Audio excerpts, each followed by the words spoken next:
Bismillahirrahmanirrahim. Assalamualaikum warahmatullahi wabarakatuh. Perkenalkan, nama saya Evelina Madiani, NPM 1750384. Di sini saya akan menjelaskan tentang gaya bahasa. Gaya bahasa adalah bahasa yang indah yang digunakan untuk meningkatkan efek dengan jalan memperkenalkan serta membandingkan suatu benda atau hal tertentu dengan benda atau hal yang lain lebih umum. Gaya bahasa merupakan bentuk retoris, yaitu penggunaan kata-kata dalam berbicara, menulis untuk meyakinkan atau mempengaruhi penyimak dan pembaca. Ragam gaya bahasa itu terbagi menjadi 4. Yang pertama, majas perbandingan. Yang kedua, majas pertentangan. Yang ketiga, majas pertautan. Dan yang terakhir, majas perulangan. Yang pertama ada majas perbandingan. Majas perbandingan adalah majas cara melukiskan keadaan ataupun dengan menggunakan perbandingan antara satu hal dengan hal yang lainnya. Dalam majas perbandingan terbagi lagi ke dalam beberapa bagian. Yang pertama ada majas perumpamaan, yaitu perbandingan dua hal pada hakikatnya berlainan yang sengaja kita anggap sama. Contohnya seperti laksana air dengan minyak dan seperti air di atas daun talas. Lalu ada metafora. Metafora adalah pemakaian kata-kata bukan arti yang sebenarnya, melainkan sebagai lukisan yang berdasarkan persamaan atau perbandingan. Contohnya, kesabaran adalah matahari dan keberanian menjelmakan kata-kata. Selanjutnya ada personifikasi. Penginsanan atau personifikasi ialah jenis majas yang melekatkan sifat-sifat insani kepada benda yang tidak bernyawa atau ide-ide yang abstrak. Contohnya seperti Indonesia menangis, duka Nusantara Aceh memeluk dengan erat sanubari bangsaku. Lalu yang selanjutnya ada depersonifikasi, adalah majas yang berupa pembandingan manusia dengan bukan manusia atau dengan benda. Majas ini mirip dengan majas metafora. Contohnya, kalau engkau jadi bunga, aku jadi tangkainya. Yang selanjutnya ada alegori. Alegori adalah cerita yang dikisahkan dalam lambang-lambang, merupakan metafora yang diperluas dan berkesinambungan tempat atau wadah-wadah objek atau gagasan yang diperlambangkan.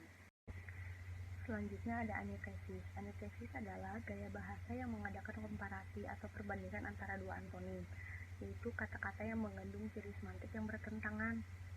Contohnya, dia bergembira di atas kesedihanku dalam ujian itu, atau baik buruknya tidak ada ukuran sifat dan karakter seseorang. Selanjutnya ada pleonasme. Pleonasme merupakan majas yang dipergunakan dengan cara menambahkan keterangan pada pernyataan yang sudah jelas atau menambahkan keterangan yang sebenarnya tidak diperlukan. Contohnya, dia turun ke bawah, atau saya sudah melihat kejadian itu dengan mata kepala saya sendiri. Tautologi adalah gaya bahasa yang menggunakan kata atau frase yang searti dengan kata yang telah disebutkan terdahulu. Tautologi merupakan pengulangan kata dengan menggunakan sinonimnya. Contohnya, tak ada badai, tak ada topan, tiba-tiba saja ia marah. Selanjutnya ada perifaris. Perifaris adalah majas yang berfungsi menggantikan serangkaian kata yang mempunyai arti yang sama. Contohnya, misal telah menyelesaikan sekolah dasarnya tahun 2008 atau lulus. Yang kedua, ia telah dipanggil sang maha pemilik hidup atau meninggal. Lalu yang selanjutnya ada antisipasi atau prolepsis. Prolepsis adalah majas yang menggunakan kalimat pendahulu, tetapi makna sebenarnya akan diketahui belakangan. Contohnya, aku menolak kegirangan karena aku mendapatkan piala kemenangan.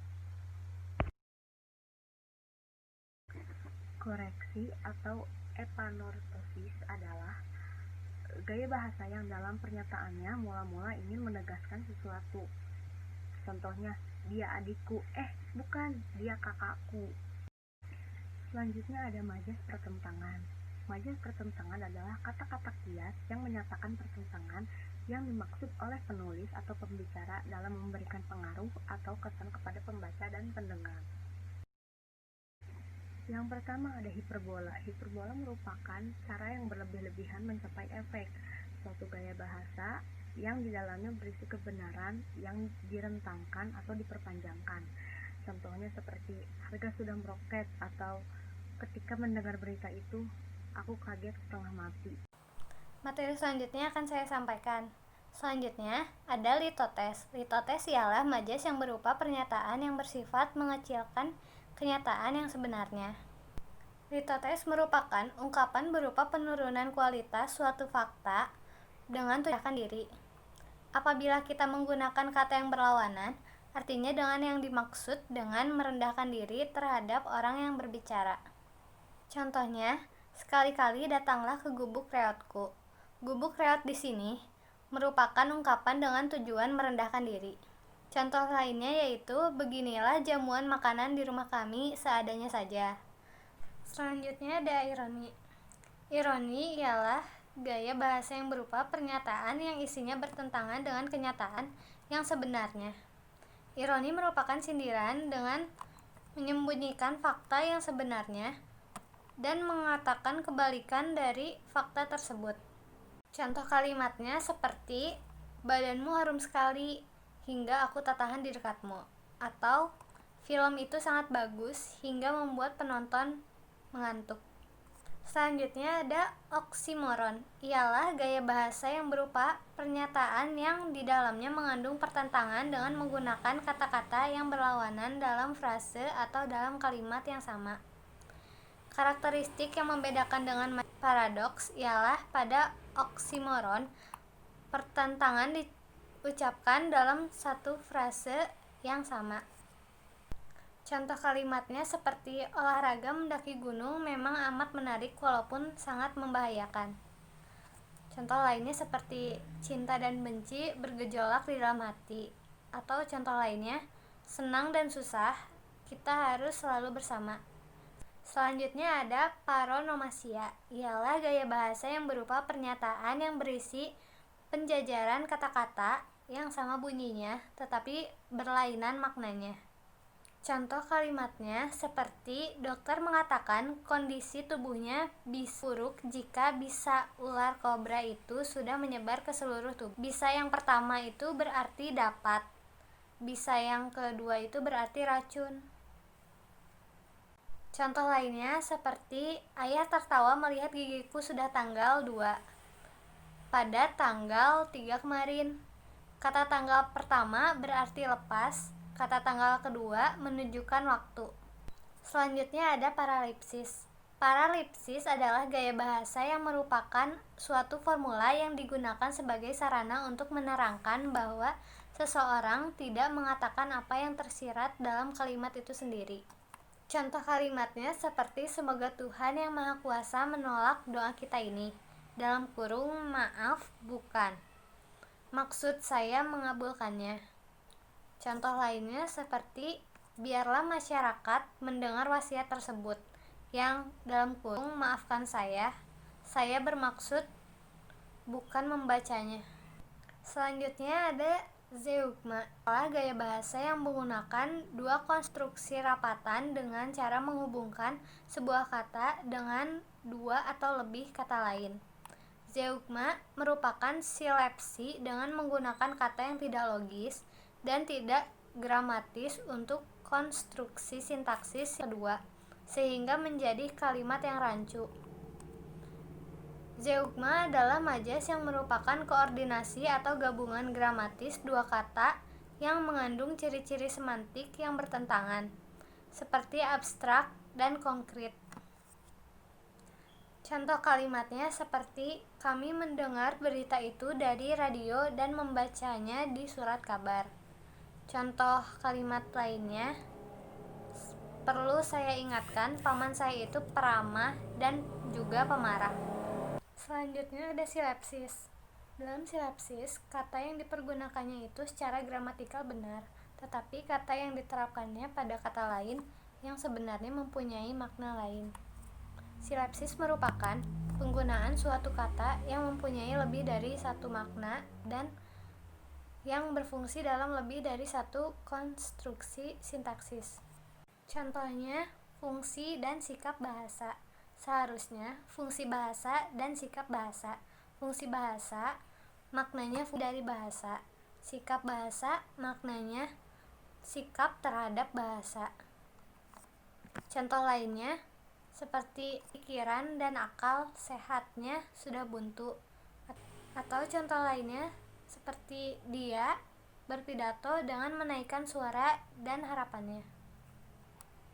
Selanjutnya ada satire. Satire ialah gaya bahasa, sejenis argumen atau puisi atau karangan yang berisi kritik sosial baik secara terang-terangan maupun terselubung. Satire yang menggunakan sarkasme, ironi, atau parodi untuk mengecam atau menertawakan gagasan, kebiasaan, dan lain-lain. Satire. Contoh kalimatnya seperti percuma saja aku berbicara hingga mulutku berbusa kalau ternyata ucapanku ini tidak didengar juga. Contoh lainnya seperti setan apa yang telah merasukimu bisa-bisanya kamu berbuat kejam begitu pada ibumu. Selanjutnya ada innuendo. Innuendo merupakan sindiran yang bersifat mengecilkan fakta sesungguhnya. Innuendo adalah maja sindiran dengan cara mengecilkan kenyataan yang sebenarnya. Contoh kalimatnya seperti ia memang cantik, hanya saja suka berbohong. Selanjutnya ada antifrasis. Antifrasis ialah gaya bahasa yang berupa pernyataan yang menggunakan sebuah kata dengan makna kebalikannya. Berbeda dengan ironi yang berupa rangkaian kata yang mengungkapkan sindiran dengan menyatakan kebalikan dari kenyataan. Sedangkan pada antifrasis hanya sebuah kata saja yang menyatakan kebalikan itu. Contoh antifrasis seperti lihatlah si raksasa telah tiba, yang dimaksudnya itu cebol. Contoh ironi, kami tahu bahwa kau memang orang yang jujur sehingga tak ada satupun orang yang percaya padamu. Selanjutnya ada paradoks. Paradoks ialah gaya bahasa yang mengandung pertentangan yang nyata dengan fakta-fakta yang ada. Paradoks merupakan pengungkapan dengan menyatakan dua hal yang seolah-olah bertentangan, namun sebenarnya keduanya benar. Majas ini terlihat seolah-olah ada pertentangan. Contoh kalimatnya seperti meski nenek sudah tua, semangatnya membara seperti masih muda. Contoh kalimat lainnya seperti hatiku sejuk tiap bertemu dengannya, meski cuaca sepanas ini. Selanjutnya ada klimaks. Klimaks ialah gaya bahasa yang berupa susunan ungkapan yang makin lama makin mengandung penekanan atau makin meningkat kepentingannya dari gagasan atau ungkapan sebelumnya. Klimaks merupakan pemaparan pikiran atau hal secara berturut-turut dari yang sederhana atau kurang penting meningkat kepada hal yang lebih kompleks atau lebih penting. Klimaks yang disebut juga gradasi adalah gaya bahasa berupa ekspresi dan pernyataan dalam rincian yang secara periode makin lama makin meningkat, baik kuantitas, kualitas, intensitas nilainya. Contoh kalimatnya seperti kesengsaraan akan membuahkan kesabaran, kesabaran membuahkan pengalaman, dan pengalaman membuahkan harapan. Contoh kalimat lainnya seperti dalam apresiasi sastra, mula-mula kita hanya membaca selayang pandang puisi yang akan kita apresiasi. Lalu kita membaca berulang-ulang sampai paham maksudnya, merasakan keindahannya, terus mengkaji dalami, bisa membawakannya penuh penghayatan, sampai kita mampu menghargai keberadaan dan mencintainya. Syukur juga terpanggil untuk kreatif menciptakan bentuk-bentuk sastra. Selanjutnya ada antiklimaks. Antiklimaks ialah suatu pernyataan yang berisi gagasan-gagasan yang disusun dengan urutan dari yang penting hingga yang kurang penting. Antiklimaks merupakan pemaparan pikiran atau hal secara berturut-turut dari yang kompleks atau lebih penting menurun kepada hal yang lebih sederhana atau kurang penting. Antiklimaks merupakan antonim dari klimaks, adalah gaya bahasa berupa kalimat terstruktur dan isinya mengalami penurunan kualitas, kuantitas, dan intensitas. Gaya bahasa ini dimulai dari puncak makin lama makin ke bawah. Dengan demikian, antiklimaks adalah gaya bahasa yang menyatakan beberapa hal berurutan semakin lama semakin menurun. Contoh kalimatnya seperti ketua pengadilan negeri itu adalah orang yang kaya, pendiam, dan tidak terkenal namanya. Atau contoh kalimat lainnya seperti bagi miliarder bakhil ini jangankan menyumbangkan jutaan rupiah, 100.000, 50.000, 10.000, 1.000 rupiah pun ia enggan, masih dihitung-hitung. Selanjutnya ada apostrof. Apostrof ialah gaya bahasa yang berupa pengalihan amanat dari yang hadir kepada yang tidak hadir. Apostrof adalah gaya bahasa berupa pengalihan pembicaraan kepada benda atau sesuatu yang tidak bisa berbicara kepada kita, terutama kepada tokoh yang tidak hadir atau sudah tiada, dengan tujuan lebih menarik atau memberi nuansa. Contoh kalimatnya seperti, wahai dewa yang agung, datanglah dan lepaskan kami dari kuku cengkeraman durjana. Contoh kalimat lainnya seperti, hai burung-burung, betapa merdu nyanyian. Wahai bunga-bunga, betapa indah dan semerbak aromamu. Wahai pagi, betapa jernih berkilau kamu laksana butiran-butiran intan tertimpa hangat sinar surya. Selanjutnya ada anostrof atau inversi. Anostrof ialah gaya bahasa retorik yang diperoleh dengan membalikkan susunan kata dalam kalimat atau mengubah urutan unsur-unsur konstruksi sintaksis. Inversi artinya menyebutkan terlebih dahulu predikat dalam suatu kalimat sebelum subjeknya. Contoh kalimatnya seperti diceraikannya istrinya tanpa setahu saudara-saudaranya. Contoh lainnya seperti mobil ini baru sekali atau baru sekali mobil ini. Selanjutnya ada apofasis atau preterisio. Apofasis atau preterisio adalah gaya bahasa yang dipakai oleh pengarang untuk menyampaikan sesuatu yang mengandung unsur kontradiksi. Kelihatannya menolak tapi sebenarnya menerima. Kelihatannya memuji tapi sebenarnya mengejek. Sekilas nampaknya membenarkan tapi sebenarnya menyalahkan. Kelihatannya merahasiakan tapi sebenarnya membeberkan. Apofasis merupakan penegasan dengan cara seolah-olah menyangkal yang ditegaskan. Contoh kalimatnya seperti, sebenarnya saya tidak sampai hati mengatakan bahwa anakmu kurang ajar. Atau contoh hati, saya tidak mau berterus terang kepada wartawan bahwa Anda telah menggelapkan uang negara. Selanjutnya ada histeron proteron. Histeron proteron ialah merupakan bahasa pertentangan yang sengaja digunakan pengarang yang isinya merupakan kebalikan dari suatu yang logis atau kebalikan dari sesuatu yang wajar. Contoh kalimatnya seperti, jika kau menang di pertandingan, artinya kematian akan datang. Atau contoh kalimat lainnya seperti, jika kau lulus ujian, kau akan kuusir dari sini. Sekian materi dari saya. Materi selanjutnya akan disampaikan oleh Saudari Azizah. Assalamualaikum warahmatullahi wabarakatuh. Perkenalkan, nama saya Nur Azizah Putri, NPM 1850357. Di sini saya akan memaparkan materi tentang majas pertentangan. Selanjutnya yaitu ada hipalase. Hipalase ialah gaya bahasa yang berupa sebuah pernyataan yang menggunakan kata untuk menerangkan suatu kata yang seharusnya lebih tepat dikarenakan kata yang lain. Hipalase adalah majas yang berupa pernyataan sindiran yang bermakna lain dari yang dimaksudkan. Contoh, ia duduk pada bangku yang gelisah. Selanjutnya, sinisme ialah gaya bahasa yang merupakan sindiran yang berbentuk kesangsian yang mengandung ejekan terhadap keikhlasan atau ketulusan hati. Sinisme ungkapan yang bersifat mencemooh pikiran atau ide bahwa kebaikan terdapat pada manusia, lebih kasar dari ironi. Contoh, kau memang hebat hingga pasir di gurun Sahara pun dapat kau hitung. Yang kedua, muntah aku melihat perangaimu yang tak pernah berubah. Selanjutnya, sarkasme ialah gaya bahasa yang mengandung sindiran atau olok-olok yang pedas atau kasar.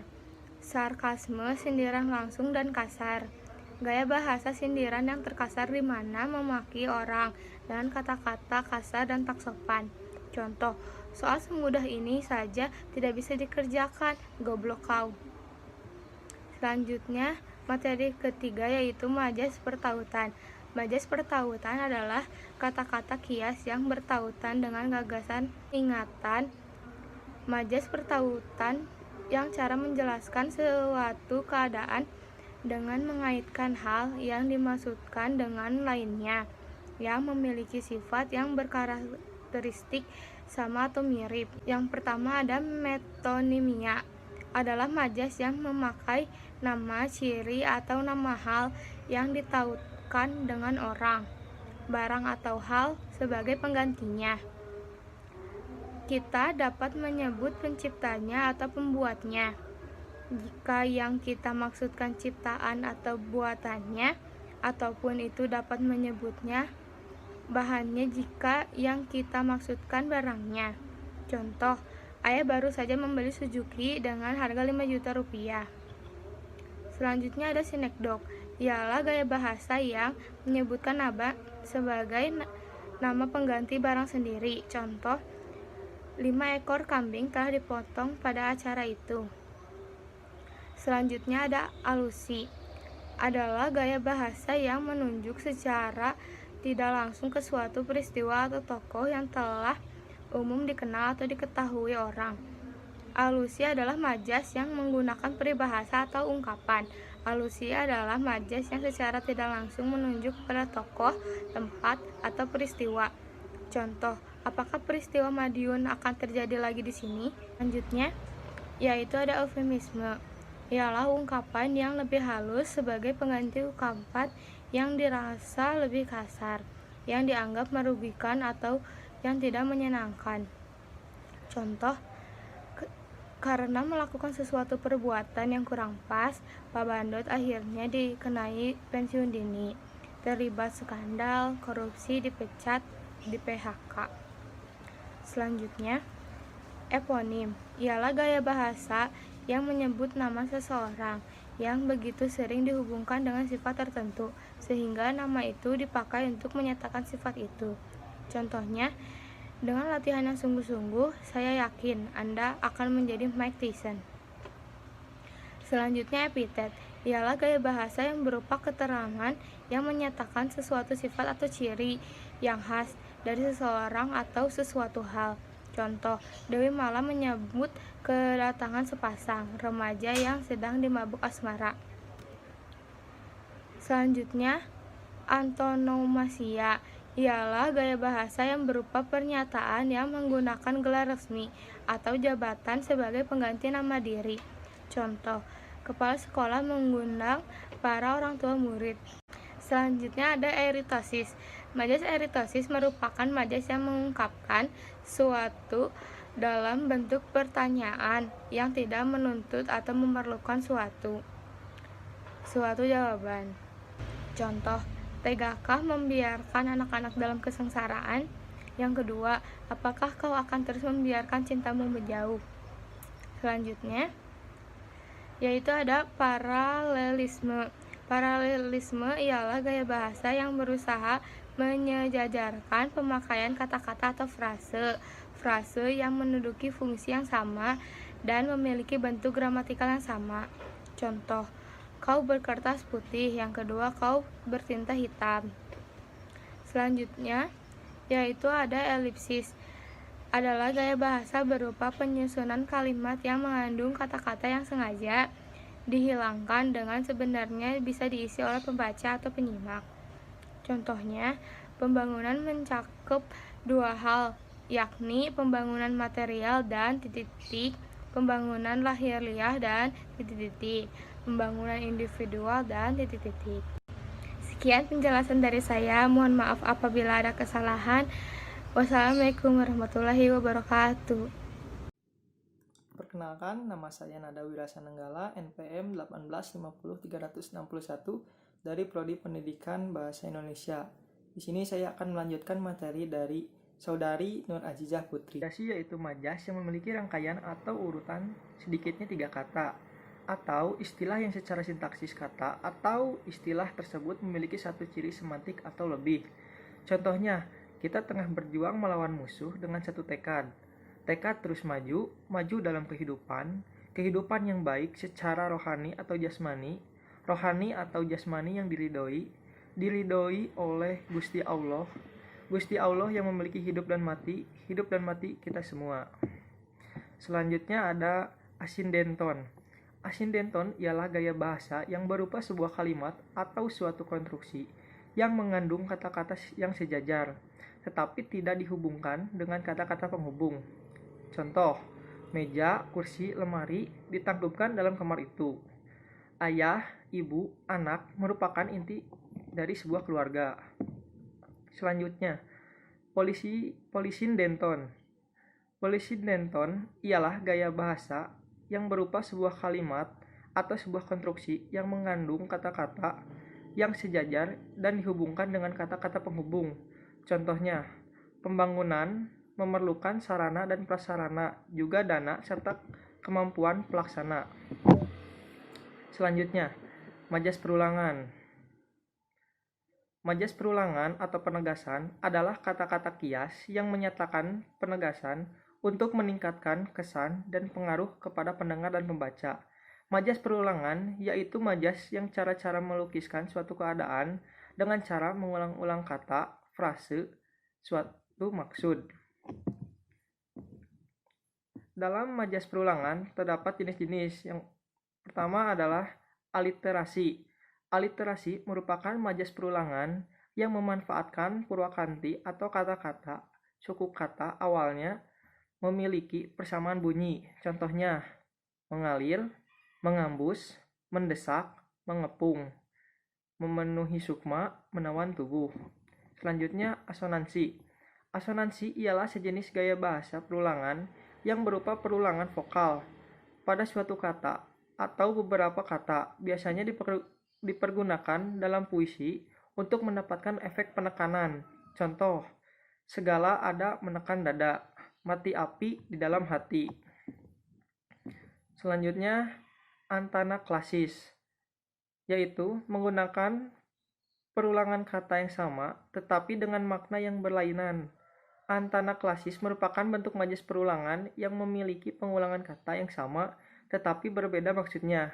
Jadi majas antanaklasis itu majas yang mengulang kata homonimi. Contohnya, Angga membawa kembang untuk kembang desa yang dipujanya. Selanjutnya ada kiasmus. Majas kiasmus merupakan bentuk majas perulangan yang isinya mengulang atau repetisi sekaligus merupakan inversi hubungan antara dua kata dalam satu kalimat. Contohnya, yang kaya merasa dirinya miskin, sedang yang miskin mengaku dirinya kaya. Sudah biasa dalam kehidupan sehari-hari, orang pandai ingin disebut bodoh, namun banyak orang bodoh mengaku pandai. Selanjutnya ada epizekis. Epizekis ialah gaya bahasa perulangan yang bersifat langsung. Maksudnya, kata yang dipentingkan diulang beberapa kali berturut-turut. Hal ini dilakukan dengan maksud untuk menegaskan. Contoh, kita harus bekerja, dan terus bekerja untuk mengejar semua ketinggalan kita. Ingat, kita harus bertobat, sekali lagi bertobat. Selanjutnya, tautotes. Tautotes ialah gaya bahasa perulangan yang berupa pengulangan sebuah kata berkali-kali dalam sebuah konstruksi. Contoh, kau menunding aku menunding kau dan aku menjadi seteru. Aku adalah kau adalah aku, kau dan aku sama saja. Selanjutnya ada anafora. Anafora ialah gaya bahasa repetisi yang merupakan perulangan kata pertama pada setiap baris atau kalimat. Majas anafora merupakan bentuk majas perulangan yang mendapatkan kata atau frasa yang sama di depan satu puisi. Contohnya, apatah tak bersalin rupa, apatah boga sepanjang masa, ku cari kau dalam toko-toko. Selanjutnya ada epistrofa. Epistrofa ialah gaya bahasa repetisi yang berupa perulangan kata atau frasa pada akhir baris atau kalimat berurutan. Majas epifora merupakan majas repetisi atau perulangan yang secara melukiskannya dengan menempatkan kata atau kelompok kata yang sama di belakang baris dalam bentuk puisi secara berulang. Contoh, kalau kau izinkan, aku akan datang. Jika sempat, aku akan datang. Selanjutnya ada simplok. Simploke ialah gaya bahasa repetisi yang berupa perulangan awal dan akhir beberapa baris atau kalimat secara berturut-turut. Contohnya, kau bilang aku ini egois. Aku bilang terserah aku. Kau bilang aku ini judes. Aku bilang terserah aku. Selanjutnya ada Mesodilopsis. Mesodilopsis ialah gaya bahasa repetisi yang berupa pengulangan kata atau frase di tengah-tengah baris atau kalimat secara berturut-turut. Contoh, para pembesar jangan mencuri bensin. Para gadis jangan mencuri perawannya sendiri. Selanjutnya, epanalepsis. Epanalepsis ialah gaya bahasa repetisi yang berupa perulangan kata pertama pada akhir baris, klausa, atau kalimat pengulang kata pertama. Contohnya, kita gunakan pikiran perasaan kita. Saya akan berusaha meraih cita-cita saya. Selanjutnya, epanalepsis. Epanalepsis ialah gaya bahasa repetisi yang berupa perulangan kata pertama pada akhir baris, klausa, atau kalimat mengulang kata pertama. Contohnya, kita gunakan pikiran dan perasaan kita. Saya akan berusaha meraih cita-cita saya. Selanjutnya, anadiplosis. Anadiplosis ialah gaya bahasa repetisi yang kata atau frase terakhir dari suatu kalimat atau klausa menjadi kata atau frase pertama pada klausa atau kalimat berikutnya. Contoh, dalam baju ada aku, dalam aku ada hati. Sekian materi dari kelompok 11. Mohon maaf apabila ada kesalahan dalam tutur kata. Wabillahi taufiq wal hidayah. Wassalamualaikum warahmatullahi wabarakatuh.